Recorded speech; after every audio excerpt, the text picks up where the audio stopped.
burning all ass hotter than Marie Sharp. When it bump on me thing, well out when the fun start, y'all. Me no come for play, me no come for skylark. You are now watching Soca Vibes Sports Podcast. People you grab on me cocky, turn me on.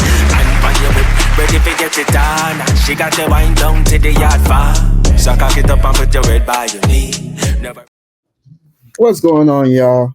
Welcome to the first episode of Soca Vibes and Sports. I'm your host, Mello, and I'm here with my boy, JP.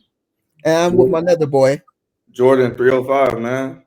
What's going on, y'all? Just want to say welcome to the first episode of Soca Vibes and Sports, where we'll bring nothing but soca, the vibes, and the sports. Just a quick fun fact about me. My name is Carmelo. Everybody calls me Mello for short. Fun fact, I'm based out in Atlanta, Georgia.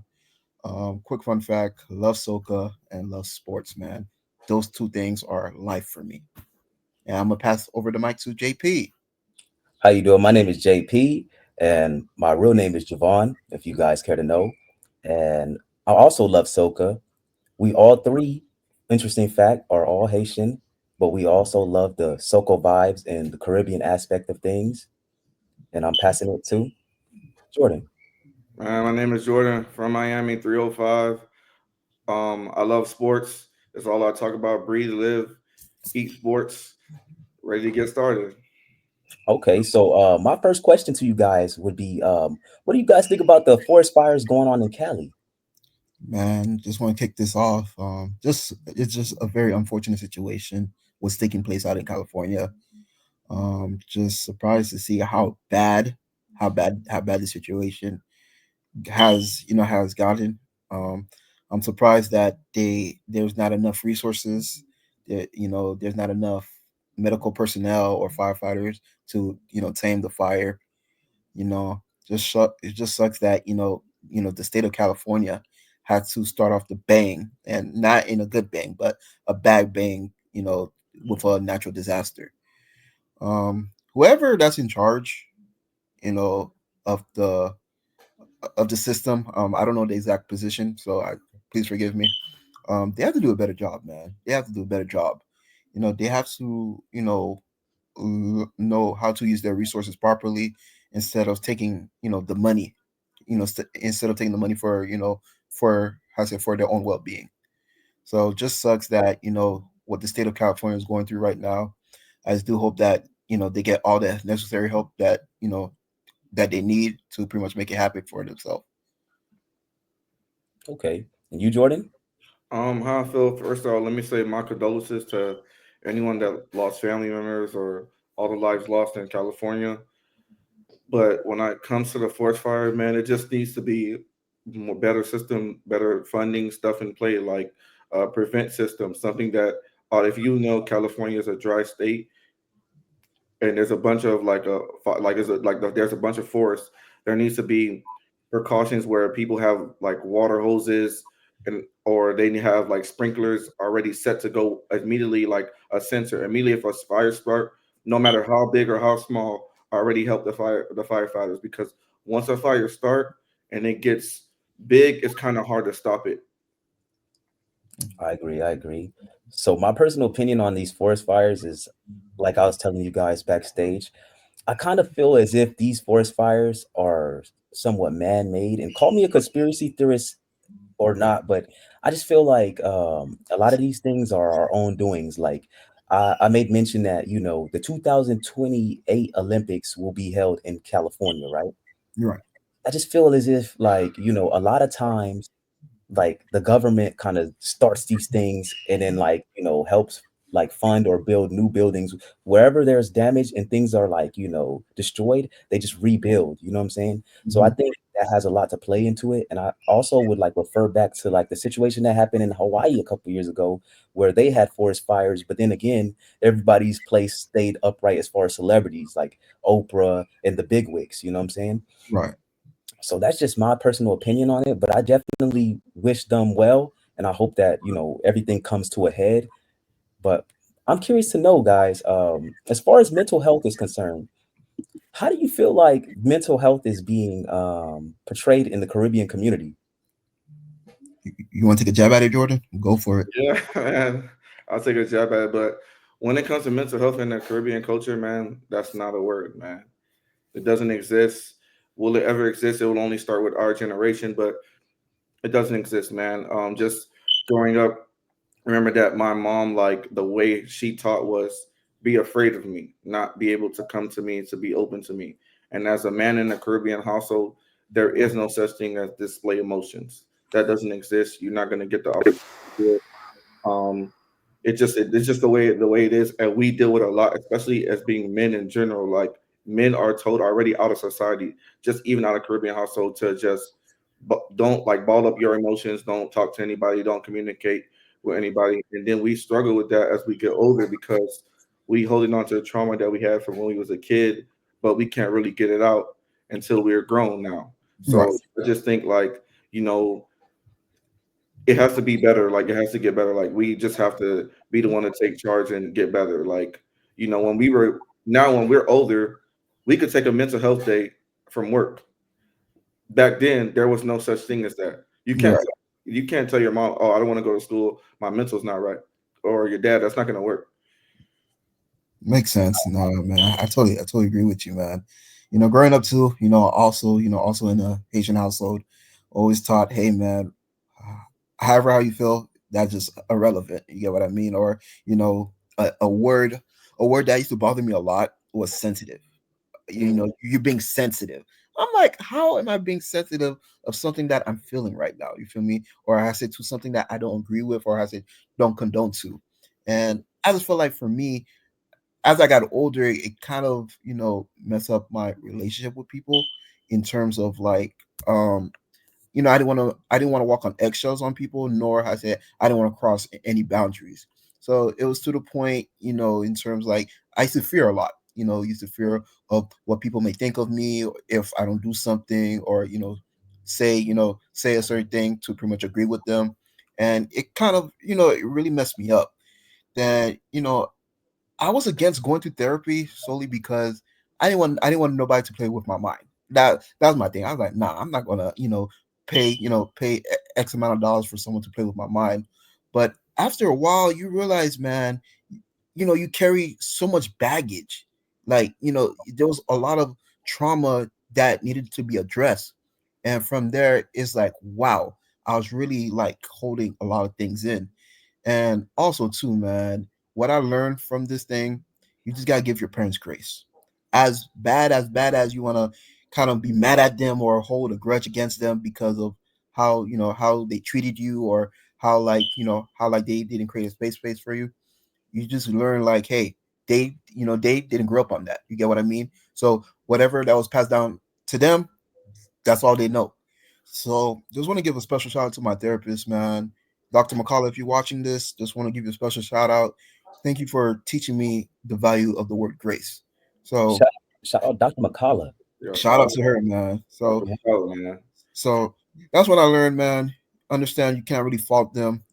They didn't know better themselves. So like you said, Jordan, it all starts with us, man. It all starts with us to kind of break that cycle.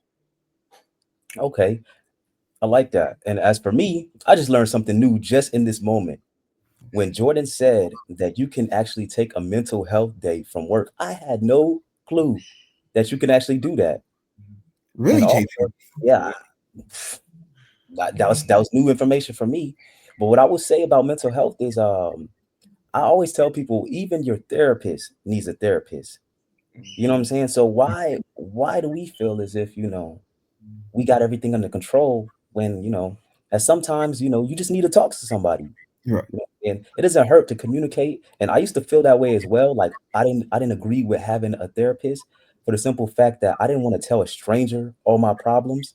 You know what I'm saying? Hmm. But I see the benefits of having a therapist. Sometimes things can be avoided by just communication, you know. Right. So that's just my perspective on it. And I appreciate you guys for sharing that. But guess what? We got a whole new topic. And this one right here is one of those topics where we have two opposing sides. And I'm very curious to hear what you guys have to say because behind the scenes, we had a slight discussion about this. And I'm ready to drop the bomb on you guys. I'm All right. I'm ready, All man. right. All right, JP, what's the topic, man? Jimmy Ah, Butler Oh, saga. the The Jimmy Jimmy Butler Butler saga. saga. Now, I'm gonna pass the torch to you, Carmelo, and you Okay. can pass it to Jordan, and I'll take the last approach. Okay, you'll take the last punch. Got it. Okay, that's it. First thing first, man. Free Jimmy, man. Free Jimmy. Okay. This whole saga, man, it's been very chaotic since the month of December of last year. You get what I mean? As you can tell, Jimmy Butler's been with the Miami Heat since 2019. If you ask me, man, I felt like Jimmy Butler revived the Miami Heat post Dwayne Wade era. Okay, honestly, I'll be honest with you. Once when Dwayne Wade retired, I didn't know the I didn't know the direction that the Miami Heat was heading to. I just thought that they probably was going to be a bottom feeding team, and I'll be honest with you, I really thought they was going to be irrelevant. And when they signed Jimmy Butler, and I'm just gonna be honest, I was pretty skeptical about it at first. I'm just like, I don't know, man. This guy has history, man. I'm not sure how Spo will be able to handle his attitude or I say his approach. But Mhm. from the time when Jimmy got to Miami, man, he was a immediate impact, bro. Like he really revived that team, bro. Taking them to what, if I'm not mistaken, like 3 to 4 Eastern Conference Finals. He took them to 2 NBA Finals, despite not winning both of them. But felt like Jimmy did a lot with less. You know what I mean? Right. And I just felt like in Jimmy's case, I think Jimmy was really all on board in terms of trying to bring in another superstar to Miami, in order to enhance their championship run. Unfortunately, things never planned out for Miami. There was so many names, quote unquote, that was supposed to come to Miami. The Dame situation, Drew Holiday. There are many more I cannot think of on the top of my head at the moment, but there were some stars that were supposed to come to Miami, but unfortunately, just things never worked out. And I just felt like in Jimmy's case, he just wanted more money. He's like, all right, fine. If we cannot get, those stars or, those guys to come to South Beach, just give me more money. And in my opinion, I felt like, with the type of work that Jimmy done the past 3 to 4 years in Miami, he deserved that money. Okay. And I'm gonna pass the torch to Jordan. Team Jimmy, man, they got my boy locked up. Basically, when you guys just think about everything that's going on, the suspensions, the recent suspension, and like what we were talking about backstage, is Jimmy used to take charter flights, private charter flights, and he would meet the team in a different city. So this is not the first time this has happened. But now, because he doesn't want to be there, now we're gonna fine you and we're gonna suspend you because your conduct is being detrimental. We're gonna do every little thing to make you irritated. Any little thing that you do, we're gonna irritate you. Also, when you look about it, you just think about the teams that Jimmy Butler's been a part of.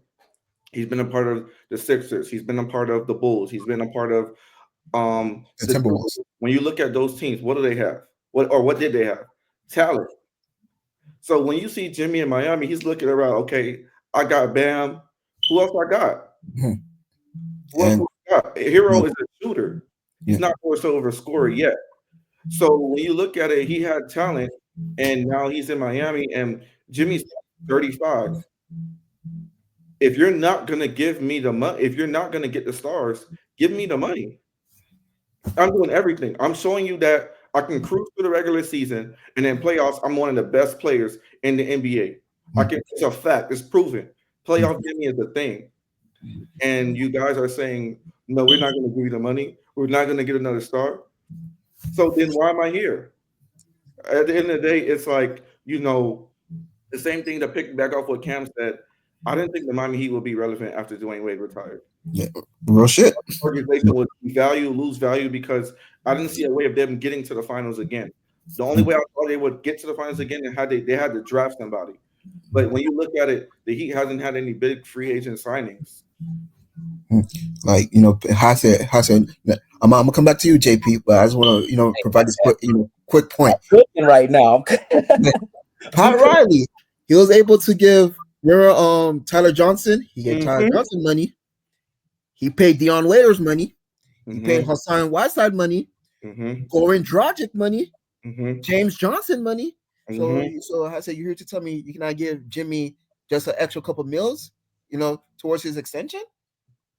You cannot sit here and tell me that, I said, Pat Riley don't have the funds to make it happen. I know Pat Riley has to make the funds to make it happen.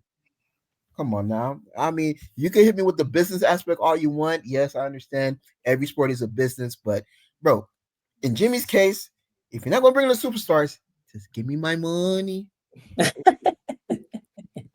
Okay, so let me cook All right, because I'm hot. let him cook. Let him So cook. I take the approach of Pat Riley. Like I feel like this as a superstar, it's not about what you did for me in the past. It's Mm-hmm. about what are you doing now. Mm-hmm. If you are a superstar, right? Like, oh, how about this? If you just work a normal job, right? Mm-hmm. You can't choose how many days out of the year you want to work. You know what I'm saying? Right. So, with that said, why would you want me to pay you your full money if you're not gonna give me the full performance? You know what I'm saying? Mm-hmm. And then I'll take it even a step further. Yes, we paid some unnecessary guys or some Joes, like we like to call them, but at the end of the day, when we had D Wade and we had these guys, a lot of the major superstars who played for the Miami Heat take pay cuts and they're selfless in a sense because these guys are already superstars. He already got his bag. And every place that he's been, he's always been disgruntled or he always leaves on a sour note. So, in my personal opinion, I just feel like, that's not what we're not running a circus here in Miami. Mm-hmm. It's Pat Riley's way or no way. The Okay. organization will be here when you leave. You know what I'm saying? Mm-hmm. So you could go get your bag somewhere else, you know what I'm saying, by all means, but don't try to disrupt the locker room chemistry when you want money and stuff like that. And you're doing a bunch of off-court distractions like dyeing your hair and trolling and doing all of this extra stuff. Yes, I'm forever grateful for Jimmy Butler, right? But Mm-hmm. at the end of the day, the organization was already established before you got here. And I feel like, as far as pay is concerned, he's already getting paid a large sum of money, and he also has endorsement deals on top of endorsement deals. So, what is the real problem here? If you're having a problem with us bringing in extra superstars, the way he did Shaq was he said, "Hey, big fella, you know, if you wanna have a championship, we're gonna have to make some sacrifices. So by sacrifice, we mean like just take a pay cut. But I'm not saying like people don't have lives, but these are people who already have generational wealth, and you're still complaining about funds. You know what I'm saying? When is it kind of like winning over money or money over winning? Like which one do you value more? Mm-hmm. So with Jimmy, I feel like at the moment he's valuing money over winning because this organization has always been a winning organization. I can't even recall a time we haven't been in the playoffs. So you know what I'm saying? And we barely been skimming into the playoffs these past couple years. Now, if it's a talent thing, as far as the whole Dame Lillard situation, that was not on Pat Riley at all. What happened was Joe Cronin and him was trying to work out a business deal, and they was trying to give us scraps for They wanted more in return for they Dame. wanted more in return. Yeah, so for me, it's like, okay, we flopped on the Dame situation, right? Right. Dame wanted to come to Miami. He wanted to play with us. We wanted Dame to come to Miami, but they didn't want to take what we were willing to give them. And as far as Drew Holiday is concerned, that's the same thing. Everybody wants to play hardball with Miami, but I understand it because it's a competitive league. But what I don't get as far as Portland is concerned, we're not even in the same conference. So why are you guys playing hardball like that with us? I understand you got a young team, you got a young core, and you want assets back in return. But what I will say is every every player that leaves Miami, they don't they don't pan out the way you think they're gonna pan out. So let's say Jimmy goes to Phoenix, right? Mm-hmm. What exactly do y'all think is going to happen? Because there's always one superstar that gets hurt. There's always one superstar that doesn't show up. There's always one superstar who kind of, is trying to find their role. And it's too late in the season, I think, for them to get acclimated. And there's only one ball to go around. You have Right. KD who's going to take the blunt of the shots. You have Devin Booker who's going to take the blunt of the shots. Where's Jimmy going to get his touches? Is he going to play the background like Bradley what's Bill. Bradley Bill? Is he going to play the background like Bradley Bill, or is he gonna like try to be more ball dominant? Like nobody really knows. Like the grass is not greener on the other side per se. So that's my take on it. I definitely see where definitely see where you're coming from, in terms with that, like in terms of the fit per se. I just think with Jimmy, oh, and even Jimmy himself said it. Jimmy never wanted to be the number one option. Jimmy Mm-hmm. rather be the number two or number three. when you look at, I'm gonna use Phoenix for example. Compare Phoenix to Miami. Talent wise, there's more talent in Phoenix than Miami. You get For what I sure. mean? So I just felt like, it would have been a good fit. And, just like you said, it's only one ball to, go around. And I still believe that if Jimmy end up in Phoenix or whatever team, contender, I'm gonna use contender, whatever Mhm, contender team that he in, he's gonna perform. He's gonna perform at that high level, regardless. You get what I mean? I just mhm, felt like, should the situation been handled differently? Absolutely. You get what I mean? I just feel mhm. like I say all of these things should have been in house. It shouldn't Right, have spread out to the right. to the media, to the public, because at the end of the day, these folks they're going to twist words around. They're going to Mhm, twist situations like, "Hey, this is what happened," and in actuality, that's not exactly what happened. So I just feel like in this situation, it should have been handled differently. Um, I just feel like for Jimmy's case too, Jimmy is misunderstood. Jimmy is a natural competitor. He wants to compete. You feel me? He does not like to lose. And when he feels like things is not going in, is not exceeding his expectation, he's going to get frustrated. So Mhm. that's where I feel like for him, it's just more like, bro, I've been with the same team. We have not improved at all.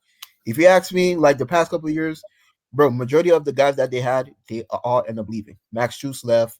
Yeah, Gabe Vincent left. What's his name? Caleb Martin left. So it's like, bro, and Pat Riley didn't do anything to fix that team. And it got so bad, bro. We still have Terry. Miami still have Terry Rozier.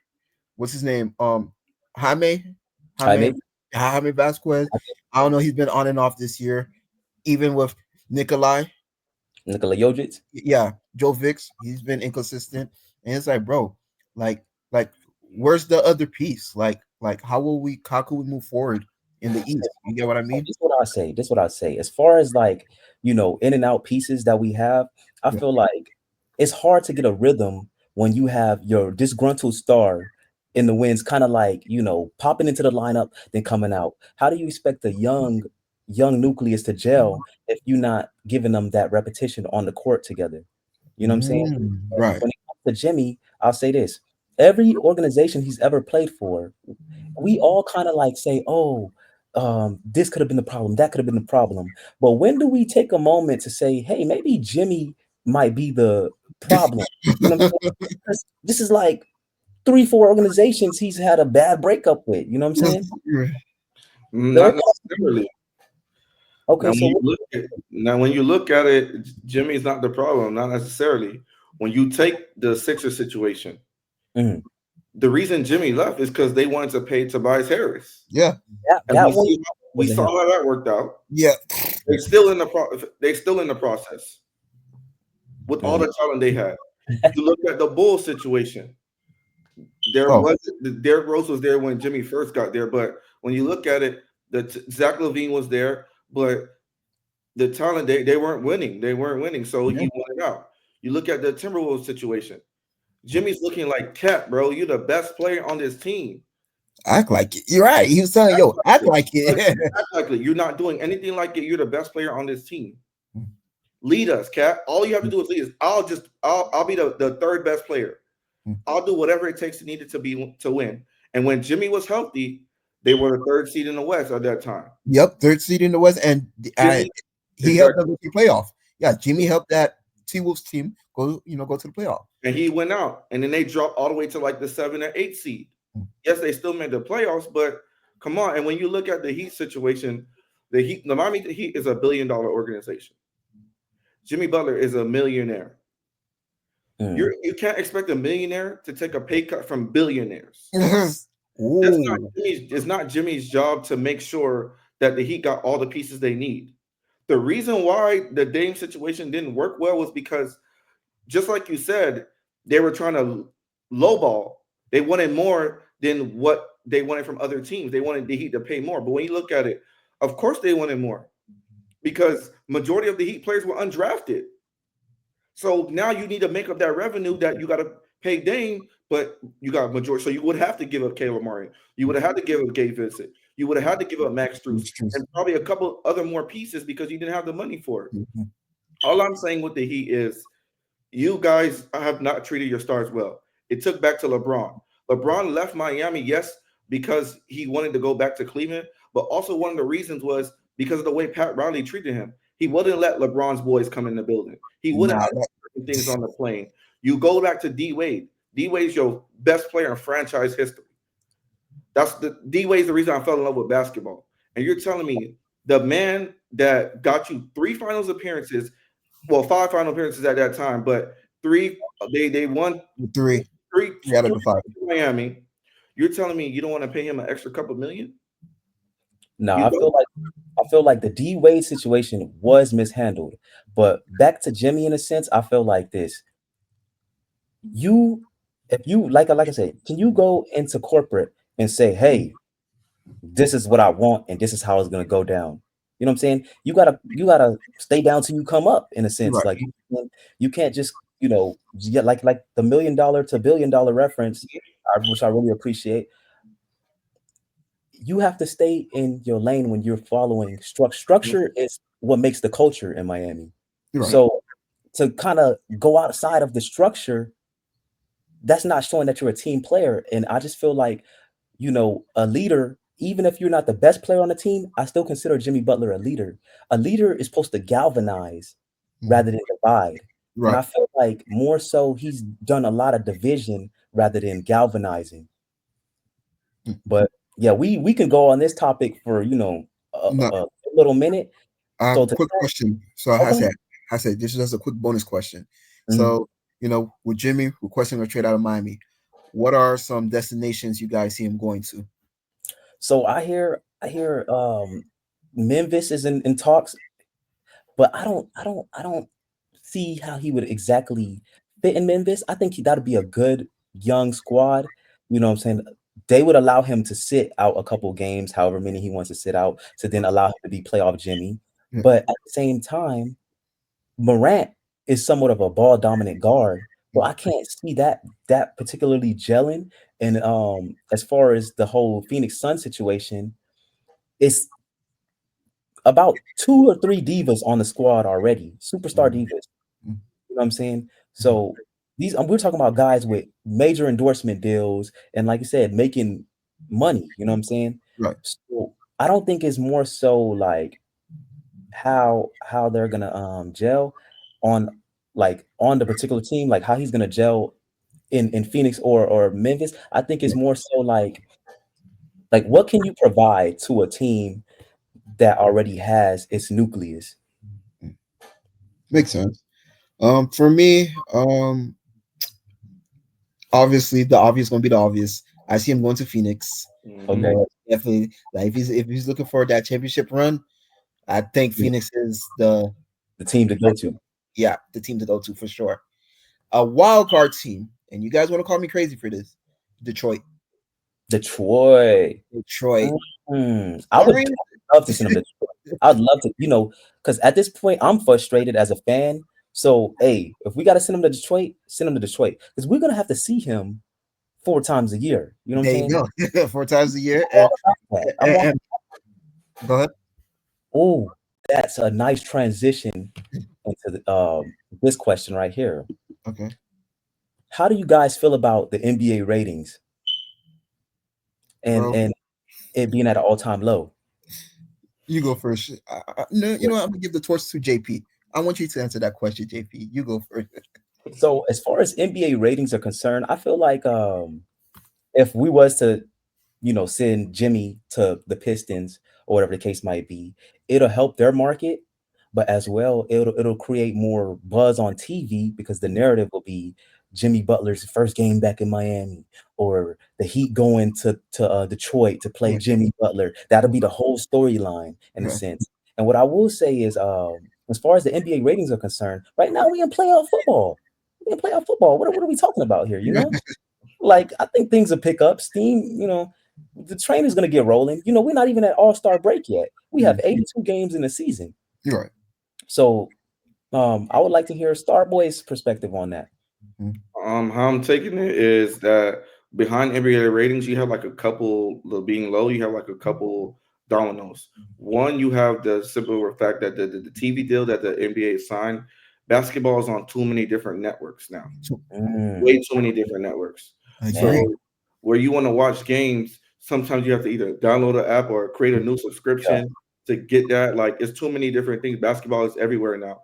You also have the problem where the NBA is not capitalizing on when it comes to rivalries.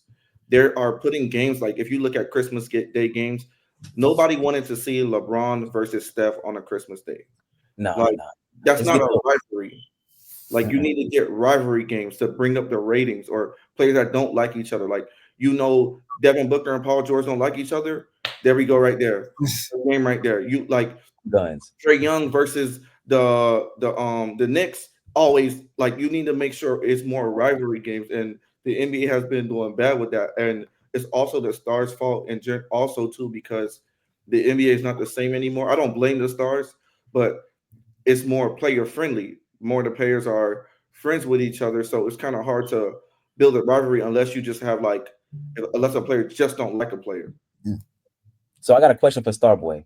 Hmm. So as far as the players not liking each other and things like that is concerned, I'm just curious to know, like, with the whole Jimmy Butler situation, just kind of like piggybacking, like, Hmm. 'cause, that's one I could go about all day. But what do you feel like? What do you feel like players need to voice their opinion, and when do you feel like players should take a back seat and kind of like let let the organization kind of like take control of things? Well, Ooh. I think players should take a back seat when it comes to like where the direction the organization is going in.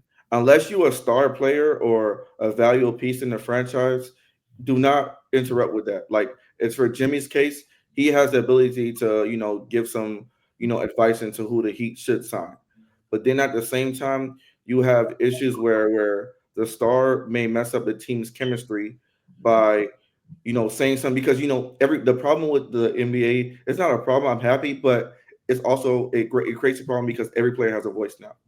So before, with media training, I can say something inside of an interview, and if you're a part of an organization, we could cut that clip if it's controversial. But now Mhm. I can just grab my phone, on go on Instagram Live, go on X, and Yeah, or go on Facebook Live, or go on any other things, and just say how I feel and what I want, and the organization won't know until they see it for themselves. Just like when you take like the Jimmy situation, just to piggyback, like when he was out and he said if he was playing, the Heat would have beat Boston. Now Pat Riley has to respond. So you right. just looking at like the ratings are low because like there isn't rivalry. Players are too friendly with each other, and it doesn't cause any rivalry. So that's why when you think about it, for me, I don't think ratings are going to pick up until playoffs. Nobody wants to see the All Star game. It's not the Mm. same. Yeah, yeah, yeah. So I don't think the ratings are going to pick up until playoffs happen. So my question to Mello, What's up? as far as the All-Star is concerned, do you think that like we should implement like a 3-on-3, or do you think like we should like change the dunk contest and just get Joe Blows off the street? So I feel like a lot of these guys off the street Mhm. have more to give as far as creativity and Right. dunking. Because a lot of these guys who join a dunk contest, they gotta protect their money. You know what I'm saying? So you don't want Oh, to blow out your knee, and next to on a dunk, and nobody's gonna remember it in a couple years. right. And now you sitting there like, oh, what could have been? I could have been the dunk champion. I could. So I'm curious Well, to know. for me, they have to change the format, man. I'm tired of this buddy thing. At one point in time where they had team captains, team LeBron, team Curry, or team Giannis, team this. Like, I'm tired of that, man. Like, let's go back to the old format. Let's go back Well, from East and West. You know what I mean? Um, Man, guys play defense, bro. Like that's another reason why the ratings is so freaking low. Guys don't play defense no more, man. Like I'm tired of watching a game, right? And you thinking that, oh my god, these two teams they're about to go at it, and it's going to be neck and neck, bro. Before halftime, the game is done, man. Like yeah, yeah, blowouts. It's like, bro, and you looking like, bro, how are you getting blown out? How are you getting? So it's either two things: injury. I understand injuries is part of the game, so certain players is not available, or like just like the pace of the game is just terrible, man. It's like, you know, it's like playing street ball again.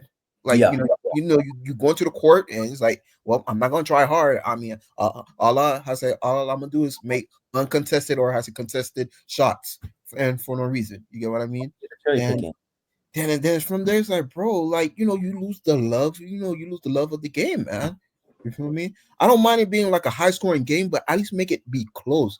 Man, I'm tired of seeing scores like 156 to 60. I'm like, God damn. Like, you telling me like throughout all four quarters you guys didn't try? You guys didn't like put any effort whatsoever? Right.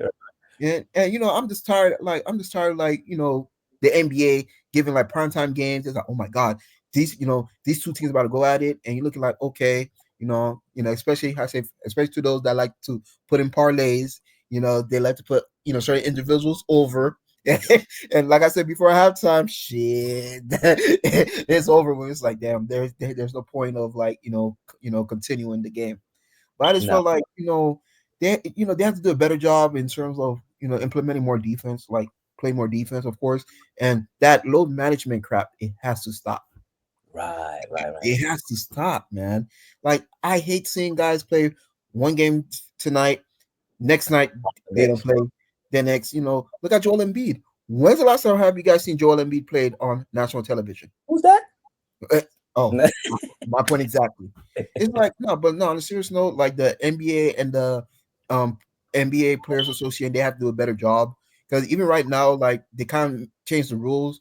I heard like if you miss a certain amount of games, then it will disqualify you from like certain awards. So I Mhm. feel like they kind of got to revisit that because I think at this point, these guys, they don't give a fuck, they don't give a crap no more. They don't care about the awards. It's like, shit, I'm protecting my legacy, my well-being. So I don't care if I miss X amount of games. So I think like they kind of got to change the stipulations to those. Yeah, man.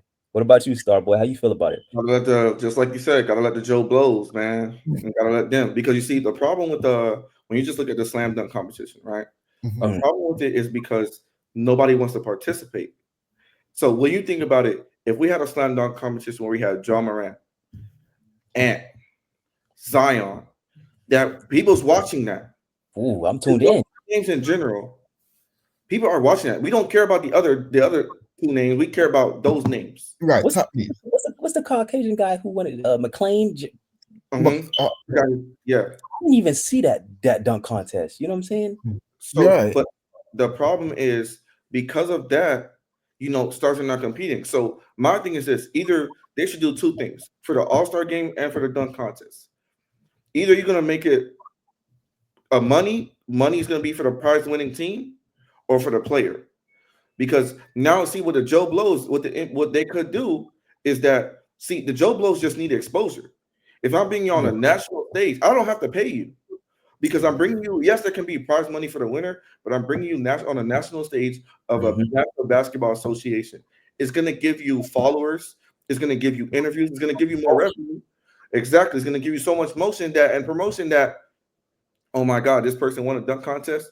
Like it just at this point, if they're not getting with the All Star game, bro, like just like to piggyback what Cam said. I'm tired of the team Giannis, team LeBron. Like, bro, make it into the regular format and just have the players compete. Put prize money on the line, or if you're not, hmm or change it up to a 3v3. Because why? You could Yeah. get you could get embarrassed in a 3v3. Hmm. If you Hmm. just playing regular basketball where everybody gets subbed in, subbed out, okay, I don't have to play defense. Exactly. I'll just let somebody drop. But in a 3v3, or you let change it to 1-on-1. See who the best 1-on-1 player is. Big facts. So I do have a spoiler question. How much of officiating has to do with the low NBA ratings? Mm. I think a lot of it has nothing to do with that. Like, I feel like as far as like the officiating is concerned, I think calls are going to be missed. Mm-hmm.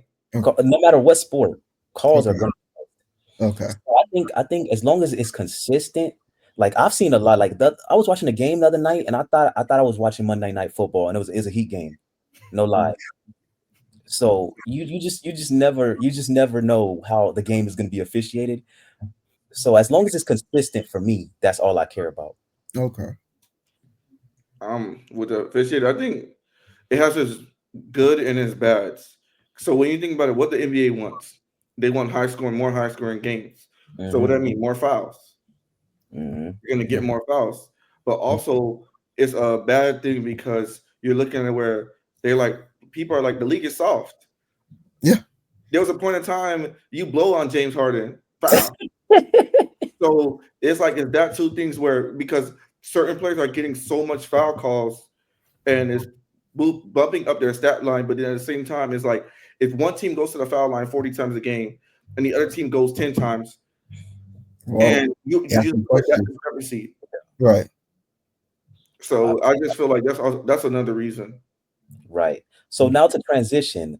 Before we transition, I want to tell you guys, Mhm. all three of us, if we would have put a ticket in last week, right, Mhm. based off of the conversation we had and who we thought were going to be advancing and our dark horses as far as the AFC and NFC, I think personally we would have We'll been make some sitting money. right now. We're We would have saying been we're sitting right. good. So I think we should definitely start doing predictions Hmm. when it comes to like who we think is going to win the AFC and NFC championship game. All right. So I want to start with the NFC Championship game. So you have the Philadelphia Eagles versus the Washington Commanders. This is going to be their third time seeing each other. They split the season series 1-1. Alrighty. Coming into the game, you have a rookie quarterback in Jaden Daniels. That's he's flourishing in front of our eyes, gentlemen. What? Flourishing. And you have the experienced team in the Philadelphia Eagles. They definitely had a top five offense and defense this year, if I'm not mistaken. But I do know that behind be, under center, I apologize. Under center, you have Jalen Hurts. Mhm. um, I just want to ask you guys, starting with you, JP, what do you expect from that game tomorrow? So that game tomorrow, what is the temperature going to be? That's the real question. The Well, I'm not sure about the temperature, but I do know the game is played in Philly tomorrow. So we expecting some cold weather, right? Cold weather, of course. So I'm expecting a lot of ground game and a Okay. lot of Saquon work, you know what I'm saying, behind that big offensive line.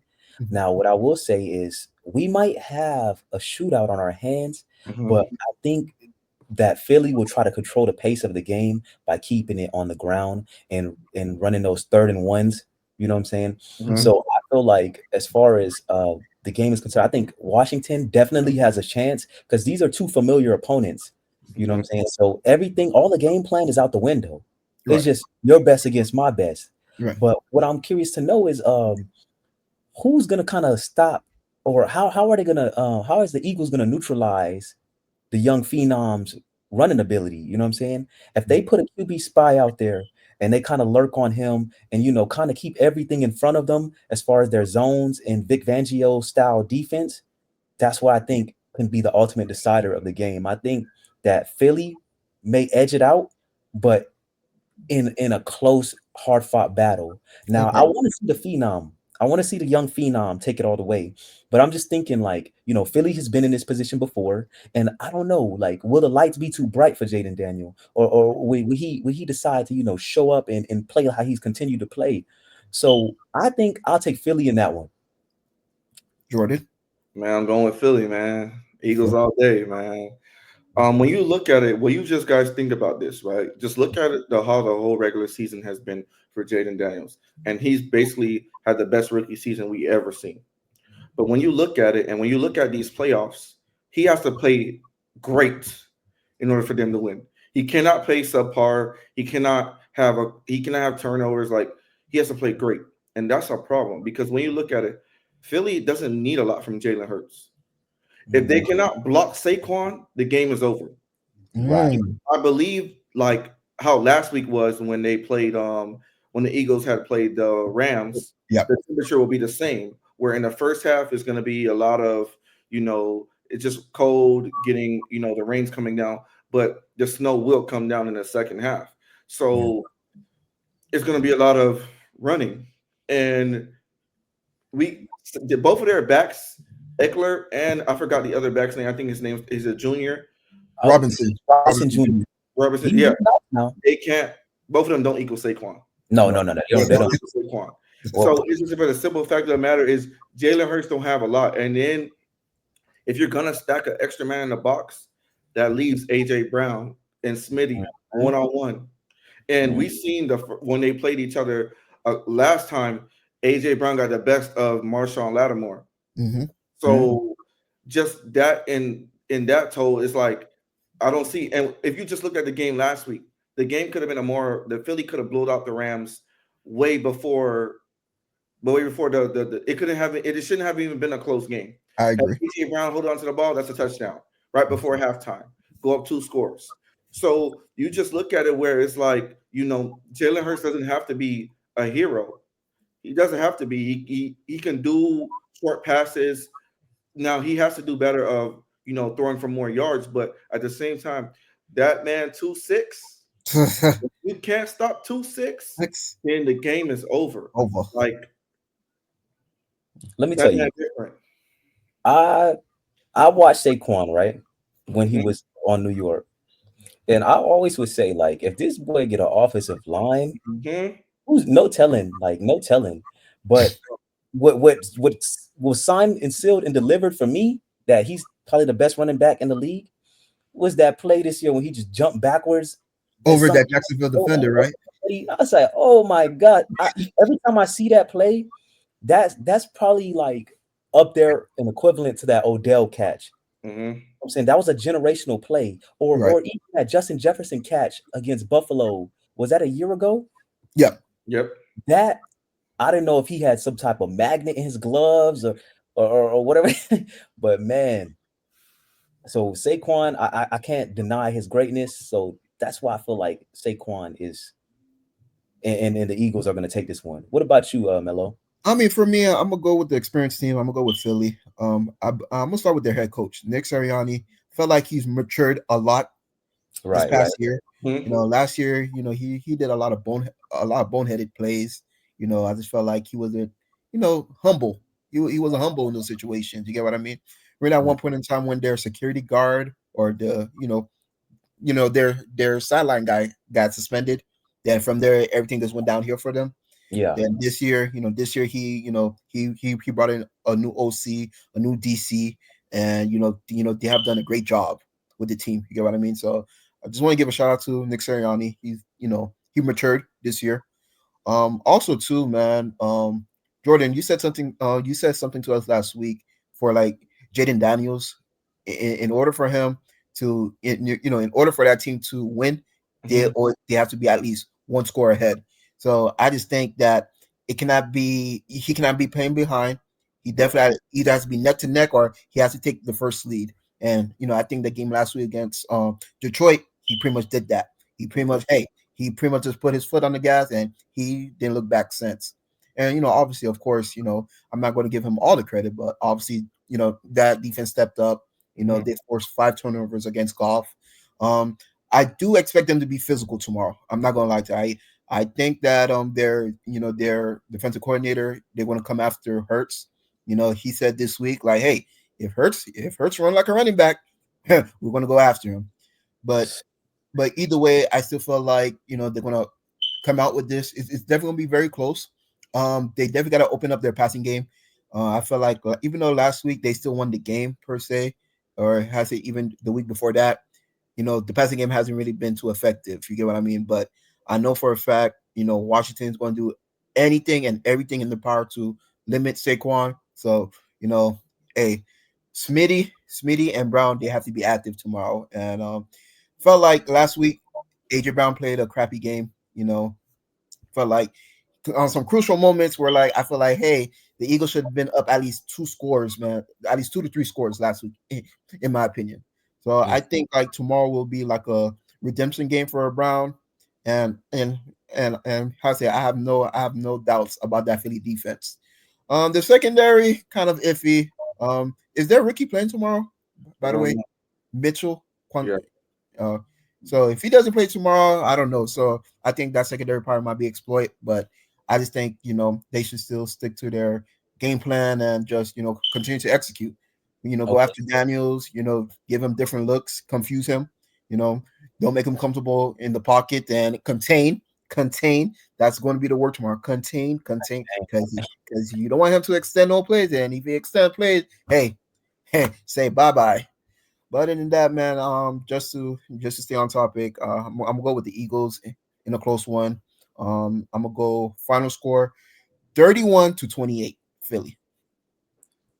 Okay.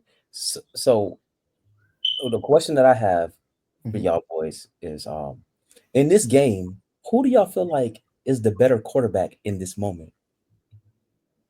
Between you talking about between Hurts and Daniels. And Daniels.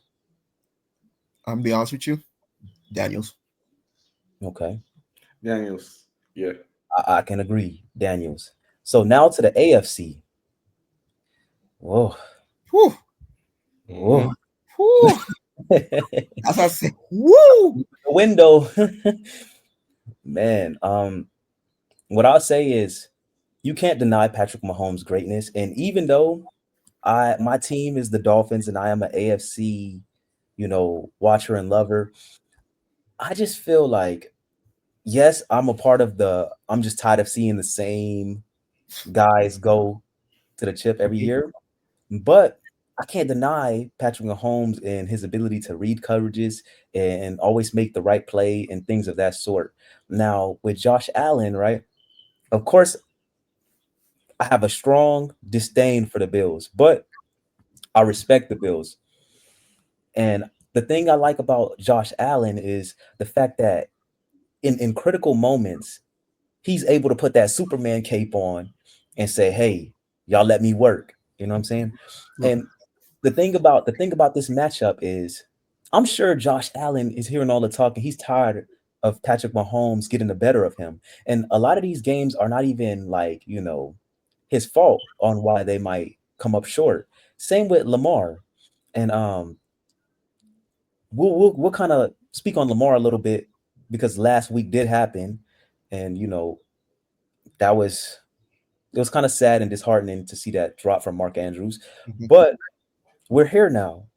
And I would like to know which one which one of these guys do you think will come out on top, this weekend? For me, I believe in three things: death, taxes, and Patrick Mahomes. Okay. Um, Playoff Mahomes is different, man. I mean, bro, regular season, anybody could win a regular season game. Cool. It all matters in the playoff, man, and especially in the NFL, it's pretty much a one and done. And how I look at it, you're right, JP. In those events, Josh Allen has come up short. It wasn't necessarily his fault per se. You just just moments where like their defense just had a minor meltdown. Mhm. And as I look at it, bro, I just felt like Andy Reid's gonna prepare that offense, man. He's gonna prepare that team to go out there and be dominant against Buffalo. Um, I just think last week against Houston, what saved them was their defense and their special team. Um, you know, in football, as long as you win two out of the three phases, you're good. You're good to win the game. But Yeah. I think tomorrow their receivers want to get involved. Last week only Worthy was the only receiver that caught a pass from Patrick Mahomes. All his other passes came to tight ends, or I say running backs. But for me, I think like all the guys want to get active tomorrow. The Bills are missing some key guys on their defense, so I really think that Patrick Mahomes is going to exploit them. um, I just think, off the gate, they cannot play catch up. I just think that, they have to take the lead early, and they just gotta, continue to put the foot on the gas on them. And also too, defensively, the defense cannot make Josh Allen extend plays, man. The Mhm. dude is already 6'6" and he's 250 pounds, and he's fast. He's not your typical, you know, not your typical 6'6", 250 guy. Right, right. I have some strength and speed to him. So I just think they just got to do a better job and trying to force him to, force him to make mistakes, and they cannot make him get comfortable whatsoever, and just make him frustrated. And I just think that as long as the Chiefs do what they have to do, I just think offensively they have to score. They cannot play catch up whatsoever. And whatever opportunities that they get to the red zone, man, just capitalize, man. More touchdowns than field goals. Right. I always say Josh Allen has the legs of Cam Newton, but the arm of Dan Marino. Yes. And that's very detrimental to any defense that he might face. But I'm curious to hear your perspective, Star Boy. What you got to say about this, man? I'm taking Patrick Mahomes, man, all day, every day, all year. It's the fact that a matter of if you guys remember just a famous reference from the movie Avengers, from the movie Endgame, when Thanos said he's inevitable. The Chiefs are inevitable, man. They're inevitable. It doesn't matter what you do in the regular season. Yes, the Bills are the team that gave the Chiefs, when all their starters played, they gave the Chiefs their first loss of the season. Mhm. But at the end of the day, it doesn't matter because Patrick Mahomes, Andy Reid, Travis Kelsey, it's like that Travis Kelsey, Patrick Mahomes combination is gonna work in the playoffs. And Oh for yeah. some reason, he always finds a way to Travis Kelsey, no matter what, always finds a way to get open. So when you look at it, like when you think about the Bills, just like to piggyback off with Jaden Downs, and you think about Josh Allen has to be perfect in order to win this game. Mahomes doesn't, because when you look at it, you don't know who from the Chiefs is Pop Step off. out. gonna pop off. Like it could be DeAndre Hopkins this week. It could Mhm. be Hollywood Brown. Hmm. So Mm. you don't know. Remember, like Hollywood Brown was injured for majority of the season, and he didn't really play. Like last week, him and DeAndre Hopkins were basically, irrelevant. But you Yeah, don't no. know who's gonna have a good game this week. So when Mm. you just think about stuff like that, like I'm just looking at how, you know, Patrick Mahomes is the best quarterback in the NFL, and I feel like with Josh Allen, yes, he's a phenom. He's a phenom, but at the same time, so is Patrick Mahomes, because you also have to worry about Patrick Mahomes taking off for a run. We also know, the one thing about football is there is no multiple games. Hmm. It's make it or break of your season. So I'm expecting Patrick Mahomes and Josh Allen to take off on QB runs. If there's nothing open, I'm expecting them, both of them, to get yardage. Now it's going to be harder to tackle Josh Allen, of course, but also with Josh is also, we don't know, because just like when you piggyback off from the Lions game, Josh, this is the only year where Josh hasn't been turnover heavy, but he is a turnover prone quarterback. So will he revert back to who he is? Mm. Will he stay the same like he was all season? Because we saw last week, Jared Goff revert back to who he was. Hmm. Right. I didn't know that, Jared Goff. I didn't. So I did we not don't know that, know. Jared. That was that Jared Goff before Sean McVay. You're right. Mm. So we Mhm. don't know what's gonna happen. We don't know if um um we don't know if Josh Allen is just gonna be, no turnovers. Like we don't know that. That is true. And here's a fun fact about Josh Allen: when Josh Allen has one or less turnovers, they win the game. Hmm. The Bills end up winning the game. When he has multiple turnovers, there's a 90% chance that the Bills will Yeah. lose the game. Hmm. Yeah, that's where the game is decided within the turnover battle. But what I'm curious to know is which team do you guys feel like has the most depth, and who do you think is going to be the sleeper guy to make catch all the targets, and just take his team over the top? Because I know last week we had a conversation about Travis Kelsey, and we all predicted that Travis Kelsey was going to be the guy to take it there and take it to the next level. Because the week prior he didn't really have that much touches. His his play was declining. But So I'm just curious to know, like, who you guys think might be the dark horse, and which team has the most depth in your opinion. whew, that's a good question, JP. That is a damn good question. Who's the sleeper guy for me? I'm gonna go with Hollywood Brown. The guy, he's hungry, man. Despite him missing majority of the season this year, Hmm. I felt like, especially when he came back towards the end, he played with a purpose behind him. You get what I mean? He's making those contested catches. He's making Mahomes' life easier to find the open spots for Mahomes.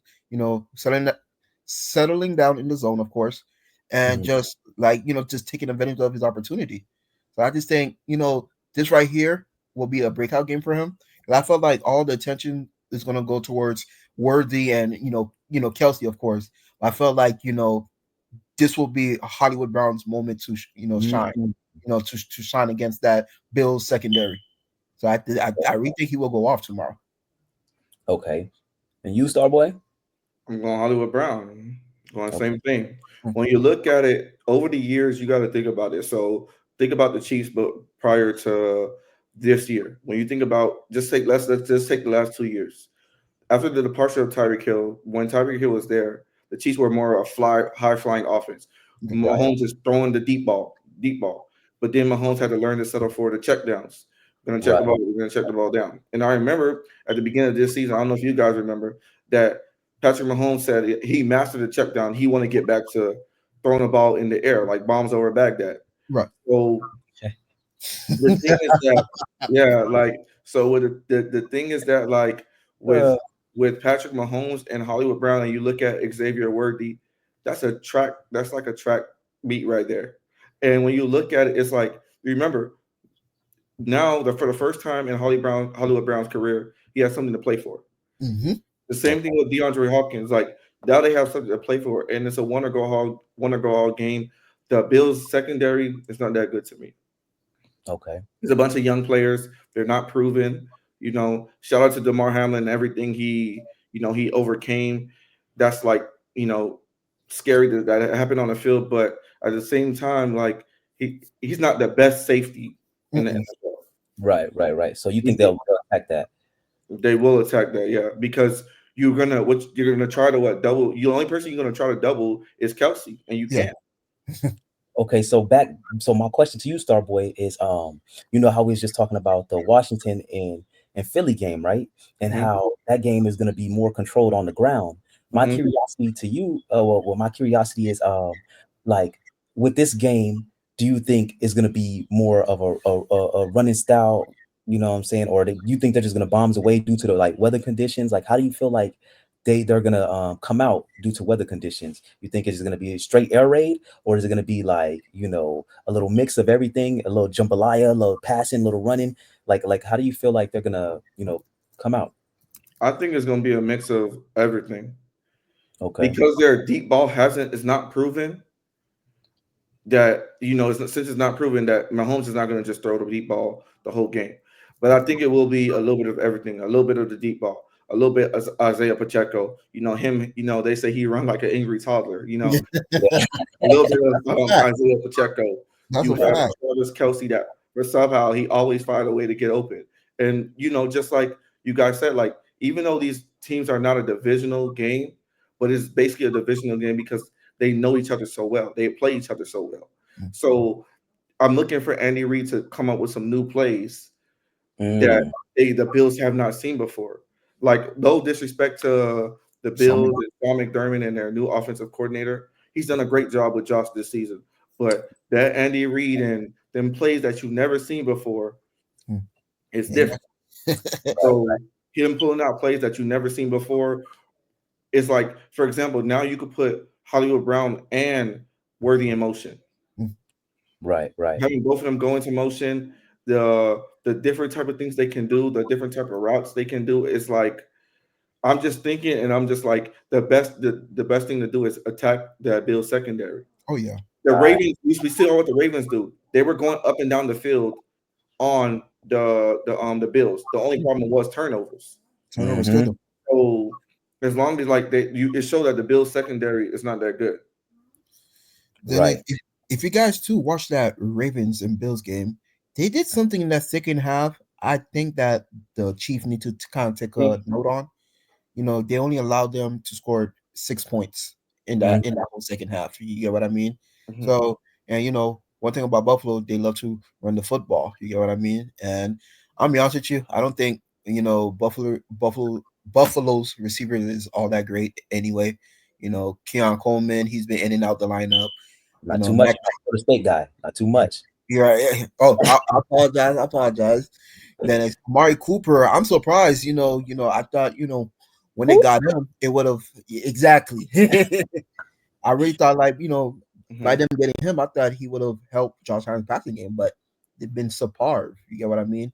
So I just think that you know, as for the Chiefs defense, they have to eliminate their run game. Mhm. If you ask me how, I don't have the exact answer at the moment, because even though last week Joe Mixon ran over 100 yards on them, so I cannot say, hey, stop the run against Buffalo. I think Buffalo's still going to find a way to tote the rock. But Right. if they could force Josh Allen to throw tomorrow, bro, I have a feeling that they will have a upper edge. And Okay. also too, in terms for the Chief offense, it's going to come down to their right side of their O line. Jawan Taylor, Mm. Russo. Oh Oh, God, have you guys seen Russo play? The guy is Mhm. yeah, very yeah, he's very disruptive. yeah. If you could contain him tomorrow, hey, this should be a breeze for the Chiefs. You know No, they're gonna be moving Russo around though. Mhm. huh? Oh, They they're Yep. gonna be moving Russo around. oh, dang, they're gonna move him around. Dang, every time he's only gonna play on that one side. You get what I mean? So Russo, they're gonna try to use him as a Swift Army knife. Right. But what I will say, in my opinion, I think the sleeper guy that I think is gonna kind of surprise some people is a little slot receiver from Buffalo. His name's Shakur. Shakur. Mhm. Shakur always seemed to be in the right place at the right time. Right. He gives me like Julian Edelman-esque vibes. You know what I'm Yeah. saying? That seems to be Mahomes' safety blanket when not Mahomes, but Josh Allen's Allen. Safety blanket, you know what I'm saying, when things, go astray, you know what I'm saying? Mhm. Or off script plays, I see him going to Shakur a lot. So I could see Shakur probably having around like 78 yards or maybe even more, depending Ooh, on circumstance. I'm doubling Shakur. he's doubling Shakur. See, okay, He's the only one that's a man beater. I'm doubling him Yeah. right. already. First of all, Trent McDuffie, right there. Stay right there. That's Hey, where you're that going. boy there, You're going whoa, Drake to Shakir all game. Mhm. they Then found I'm putting the safety over the top because that is Josh Allen's safety blanket. Mhm. When he in doubt, and like you said, the scramble plays, he's gonna look for Shakir, Mhm. and I'm doubling him. The thing with the Chiefs defense, they for real. That Yeah, defense is for real. So I'm just looking at it away, and it's like, okay, yes, I'm thinking that Shakur is gonna have a big game because he had a big game when they played them last time, but it's also in a factor of like, you know, the way that the Chiefs has to play defense, like the way Spags, he gonna send a bunch Yeah. yeah, he gonna try to confuse Josh Allen. right. Right. That's a really good defensive coordinator. Do you think Mhm. he has the opportunity to get a head coaching job soon, or do you think he's going to stay put? I think for now he'll stay put. I Mhm. feel like for him, he probably going to look at the right place at the right time, or has it the Okay. right moment. He's just going to look for the right moment for him. Because right Okay. now, has it they're going after all those hot commodity guys. The Mhm. Ben Johnsons of the world, the guy, the guy that just got hired in Jacksonville recently. Him, they're going after those type of guys. But I just think, when the opportunity does present itself again, he will become a head coach in the NFL. Right. So I'm gonna take this quick moment to have you guys state what team y'all support. And the reason I want y'all to do that is because eventually we're gonna transition to our last topic. But I'm just curious to know, like, Mello, how do you feel about your new head coach, man? Aaron Glenn, you know, Harold Glenn. Aaron Glenn, I'll be honest with you. Oh, just a FYI, just in case if people don't know exactly what we're talking about, I'm a New York Jets fan. I know everybody's like, oh my God, you're a Jets fan. Yes. Fortunately, Jay, I'm a Jets fan. sweet. Okay. I'm a Jets fan. We're part of the AFC East. I've been through it all, through the Mark Sanchez of the world, the Rex Ryans, to Mm, Todd Bowles, Adam Gaze, you name it, so on and so forth. But how do I feel? I'm happy that brother finally got a job. A minority brother finally got a head coaching job. In the league. You know, him as a defensive coordinator. I was, I think if he has the right pieces in place, he could be definitely a top notch defensive coordinator. But him as a person, I really respect him a lot. I like the fact like he definitely give that fatherly type of vibe. You get what I mean? yeah, I can Like see he that. can relate. he understands. He may not agree with you per se, but he understands where you're coming from. Or I say, if you're trying to develop as a person, like he's that type of person. You get what I mean? And I felt like he's definitely going to establish that for he's going to establish that type of culture for the Jets. And I just felt last year for the Jets, everybody was just all for themselves. There was no real true team Comfortable. chemistry. Yeah, no real team chemistry, and I think that he's going to bring that. I'm not going to have high hopes for him in terms of, hey, he's going to lead us to a Super Bowl. That is just a hope. That is a hope. But in terms, like, in the areas that we needed help with last year, I think that he's definitely going to change that around, and it's going to be a brick by brick process. You get what I mean? It's definitely going to be a brick by brick process. So next year, like I said, I don't have no high hopes. I just felt like it's just going to be a step by step process with him, and looking forward to see, what he does. I think that with him, it also confirms that he probably going to keep Rogers around for me. I think that that's what I feel like. I feel like he's going to keep Rogers just for 1 year, and after that, he could run the team how like he wants to, that type of thing. I think he's a scapegoat, dog. I You think think they so? Yeah, I feel like every time they hire a minority for some reason, like they use the guy as a scapegoat to transition into the coach that they actually want. But the thing is, if they show, like, if you are interviewing for a coaching job, right? A Hmm. lot of times they're gonna see your record and they're gonna say, I don't know if you're really qualified for this job. So that's why I feel like this is kind of a scapegoat position. But I think he's a good coach, and I think you guys got y'all one. But I'm curious to know, like, because he was supposed to get a job a year or two ago. Yeah. I'm just curious to know, like, are y'all rebuilding now? The way that I'm feeling, that's what it's giving. Like, I feel like it's definitely towards a real building stage. Because I feel like, keep in mind, we're about to have we have a new head coach, a new GM. There we have a lot of expiring contracts coming up in free agency. They're probably gonna move some pieces around. Not gonna lie to you. I just felt like it's definitely gonna be a rebuild. Because Oh, if you ask me, when was our championship window? Last year.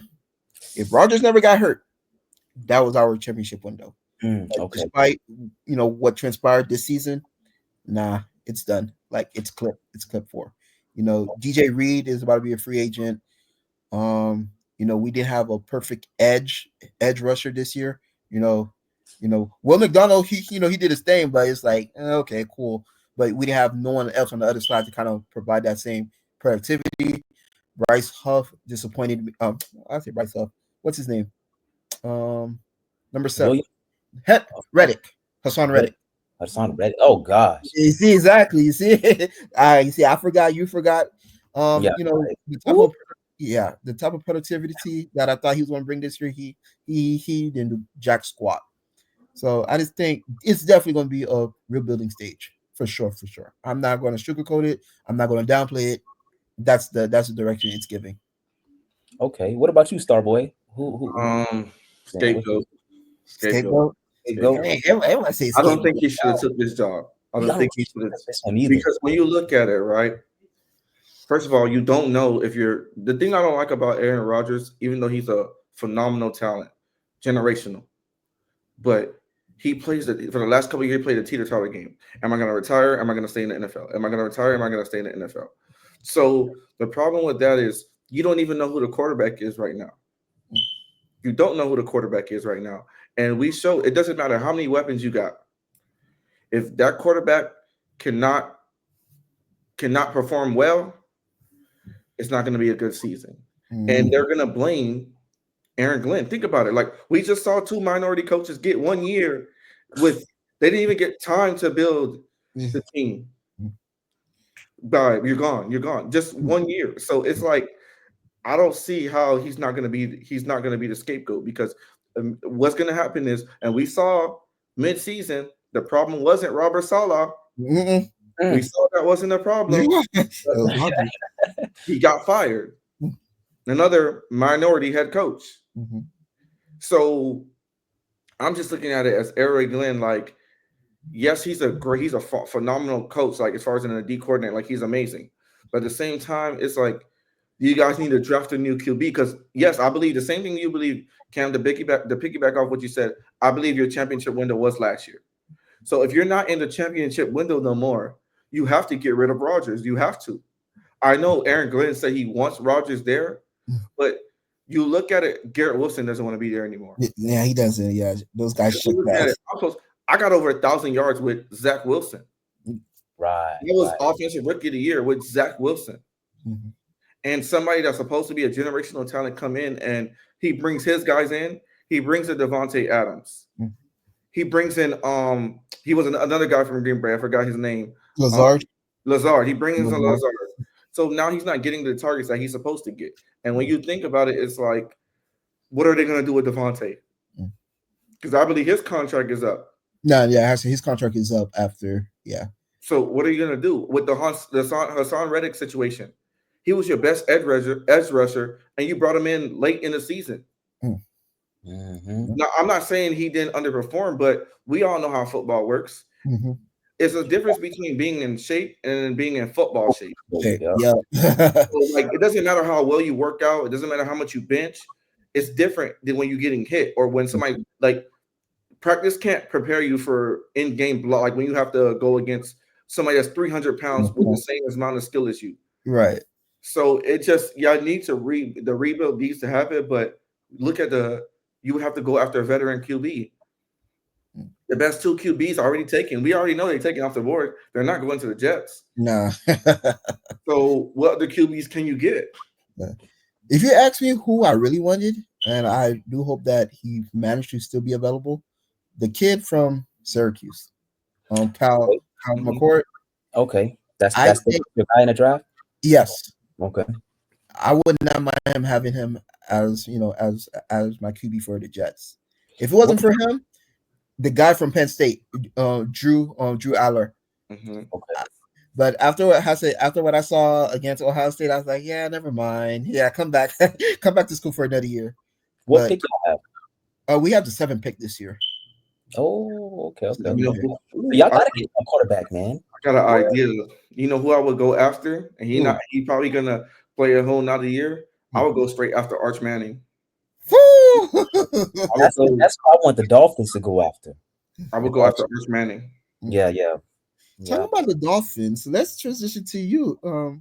Now both are Dolphins fan, right? Or has it just only you, San JP? Francisco, man. San Fran, right? Oh. So JP, talking about your Dolphins, obviously you guys didn't, finish the season how like y'all wanted to. In terms for this off season, what do you expect to happen for your Fins? I expect these boys to shore up that offensive line, man. Okay. Like I'm talking about, it's some moments where it almost looks like Olay, like they just move out the way, Right. and I think at times it forces Tua to try to extend the play when that's not his skill set. Right. So I just think like we got to shore up the offensive line. Then we have to worry about the secondary because as far as corners, we have Jalen Ramsey on one side, right? But he's aged, right? And I seen Jalen get beat a lot this year. I and agree. I feel like Javon Holland was making business decisions when it comes to that safety play, Right. and because he didn't get the contract that he wanted, you know what I'm saying? Mm-hmm. But to quickly, like, sum it up, I just think in the draft, we need to go after that kid from LSU. The tackle. Mm-hmm. I'm thinking, even though I said offensive line, Mm-hmm. we got other problems as well as far as Tua's health. So I say the quarterback from LSU, Nosmeyer. Yeah. I like the way he plays, and he gives me Tua-esque vibes. Like he's willing to stand in the pocket and Be accurate. Right? Yeah. The accuracy of him is incredible. So that's where I'll go with it. And I think like we definitely we're like the San Francisco of the East, and I always compare us to like being Ferraris with no engine. Ah. You know what I'm saying? We got the guys, but we don't got the engine to make the car move. Right. Yeah. Starboy. So Jordan, as a big Niners fan, I see that you guys make some moves. Salah, man. Salah, I say Salah defense. Yep. what do you expect from your team next season? I love that move. Love it. What he was under as the D coordinator of the 49ers, they were amazing. Defense was amazing. Number one defense in the NFL. Right. Right. But I love that, but I also see problems. Ooh, So what's the I don't problem? think Greenlaw's returning. Okay. Oh, I okay. don't think Greenlaw's Javon, returning. Javon Greenlaw. Yeah. Yeah, yeah. So I don't think he's returning. The also problem is let's just take away the defense. When you go to the offensive side of the ball, you're gonna have to pay Brock Purdy 50 plus million, maybe even 60. Don't know, but it's gonna be in that range from 50 to 60.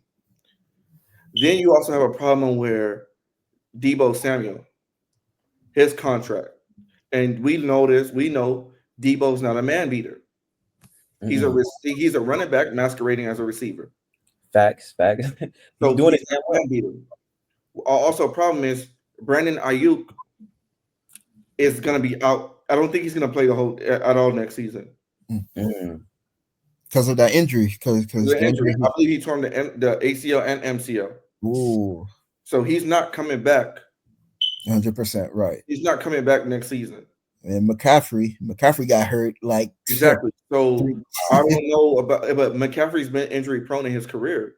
right. He just had that 2 amazing years in San Fran, and everybody was like, "Oh, he's the best running back in the league." But McCaffrey is injury prone. So, and I remember his dad was talking about it's a system where he works out too much. Wow. He So overexerts himself. he overexerts himself. Right now our best receiver is Jennings or Purcell. Mhm. And Right. the thing Yeah. is, like, Kittle's getting up there in age. I agree. So it's like they need to this year in the draft.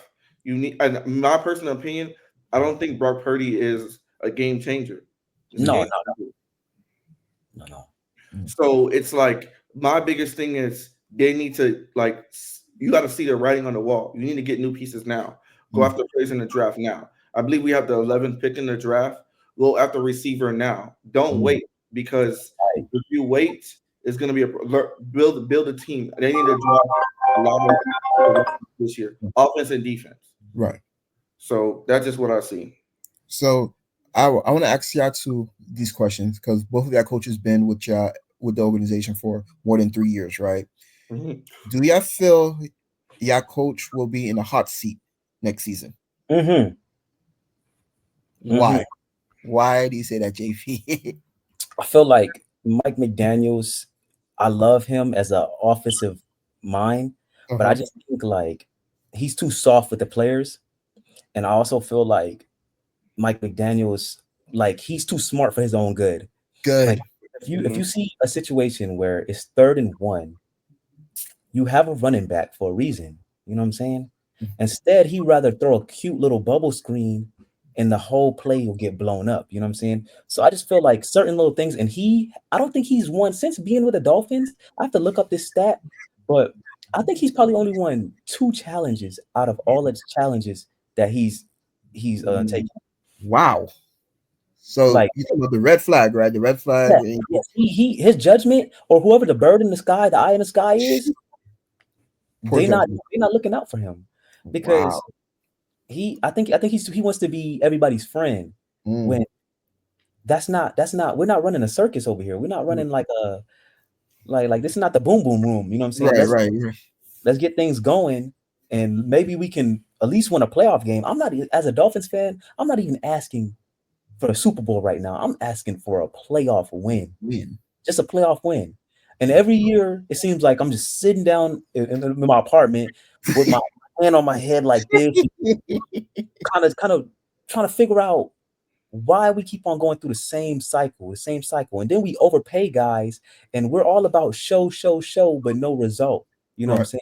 Last year, Tyreek Hill is trying to reach 2,000 yards. By all means, that would have been an amazing accomplishment. But I feel like McDaniels tried to tailor the offense and spoon feed and force the situation for him to get those 2,000 yards rather than playing through the scheme. And, a lot of times I seen last year, we were missing a tight end, a quality tight end for that check down, like we would see with Travis Kelce or a Kittle type. You know what I'm saying?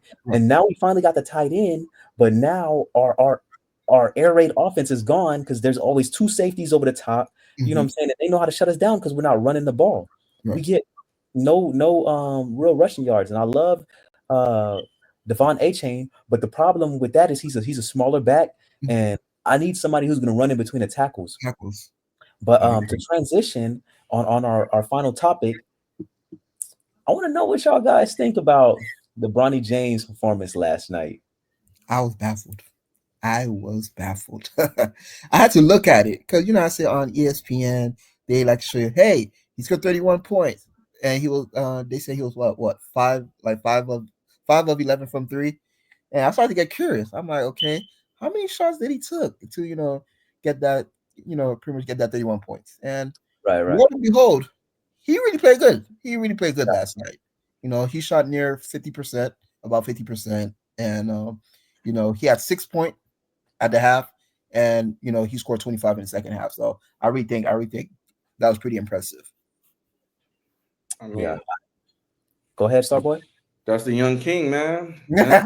Yeah, man. Nah, listen, man. I'm like more than anything, I'm happy for Bronny, man. I'm super happy for him. Shout out to him. It's just for the simple fact that like people are not even giving him a chance because of the name on his back. They're assuming that he's his dad. No, he's not. They don't have the same physique. Right. Like one is unstoppable. Like you talking about a 6'9" freight train. Bronny's about 6'1", 6'2", Hmm. 6'3" with basketball shoes on. So it's just for the simple fact of the matter is like he's doing his thing. Like you can see the growth. Like from the beginning of when he started in the G League, now he's being more scoring. Like he's scoring more. Before he was pass heavy, pass first. He has that talent to be a star player, but because in high school and he was on the stack team, there was a bunch of we're gonna do it by committee. You're gonna score 10, I'm gonna score 15, somebody's gonna score 17, stuff Right. like that. But you look at the man has a 40-inch vertical. Hmm. So you're Mhm. already jumping out the gym. 40-inch vertical. He has great defensive skills. He can shoot. He shoot better than his dad. Can shoot well. So when you look at it, I just think like he's gonna get better. We're not expecting him to be LeBron James. Let him be Bronny James. But I love this performance last night because it shows that he's meant to be here. It shows that the Right. Lakers are doing good at the growth and development part of when it comes to his skill because every game since the first game in the G League, first game, he's getting better and better. Now his scoring outputs are becoming double figures all the time now. It's like Clark, every time he played for them, now he's in the double figures range. Hmm. Hmm. For me, I like the way he because I was watching more so highlights, but I like the way he plays with pace. I Hmm. like the way he can get in between the lanes and make something happen. I think he has more of a what they call a cerebral game. Hmm. He does a little bit of everything, and I would compare him if his ceiling to me would be Drew Holiday esque because I'm more so when I watch Bronny James play, I'm more so looking at what he's gonna do on the defensive end, and I always tell people that defense turns into offense. You know what I'm Right. saying? So I think the sky's the limit for Bronny, and I just think like with some time, you ever see wine like fine wine? You know what I'm saying? You have to Yeah. let that wine sit sometimes for it to become what it actually is supposed to be. You know what I'm Mhm. saying? So I think yeah, Bronny is going to be that guy. I just think not who they're comparing him to, which is his father. But I think like you said, size and stature, all that plays a factor. But I think we need to stop holding him to a standard that like I don't think nobody can meet Right. besides people of the ilk of Michael Jordan and Kobe Bryant himself. Right. And so I just think for who he is and what he's doing is nothing short of amazing. Okay. But So I just want to close it out with you guys. So I just want to end this off on a positive note. okay, So I'm gonna ask each of you guys a hot take.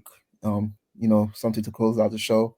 So just want to start with you, JP. Give me a hot take. Could be towards anything, sports, life, you know, whatever that comes to mind.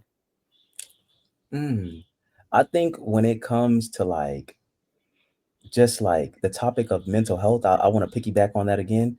Hmm. I think what what we are able to do as far as like a Caribbean community and as well as like, just a community of people in general, Mhm.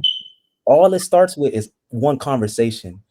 And I believe that like, with one conversation, it can piggyback and carry on to the next person, and we can all collectively, what I'm saying, change our surrounding and our environment when it comes to, mental health. Mhm. Because like we said, conversations like that has not really been had because people's bias or personal opinion. Right. I think if we continue to push forward, I think that we can change, a lot of things in our community as well as like, the world just by having conversations. So my hot take is that in 2025, what I'm saying, we're gonna change at least 100 people's lives Hot or take. more. Hot take. I like that. Jordan. Piggyback off of mental health, man. I just think as like, as a part of Haitian culture, we need to work on, just being there for one another. Just not like like diminishing one another or like boosting each other up. Like when you look about it, like, sometimes parents can disown their kids in part of our culture. Yeah. So I'm just saying, like, I just want now where my hot take, I just want people to proud to be Haitian. When I was younger, people were afraid to say that they were Haitian. Mm, So I just want that, like, to be a hot take. There's a bunch of Haitians around the world, that are coming out now and saying they're Haitian, but just to put light on our culture, to put light on our food. As far as, and I just want Haiti, like, because when people think of Haiti, they all think of natural disasters Yeah. or what's going on with the government right now. That's the only Right. thing they're thinking about. They only think about bad situations. So just trying to change the light from a bad situation to a positive situation, man. Just spread love, positivity for Haiti, man. Respect. okay. Respect. Well, Mello? I'm gonna close it out. Here's my hot take. Jimmy Butler will be a Phoenix Sun, and he will win a championship with the Suns this season. Wait, Hot take. Hot okay. take. I like Okay. that. And that concludes our episode. I hope you guys enjoy. I hope you guys like, share, and subscribe. You know what I'm saying? We're gonna keep on bringing you guys content, keep on pushing, and yeah, signing off. Ciao. Right here.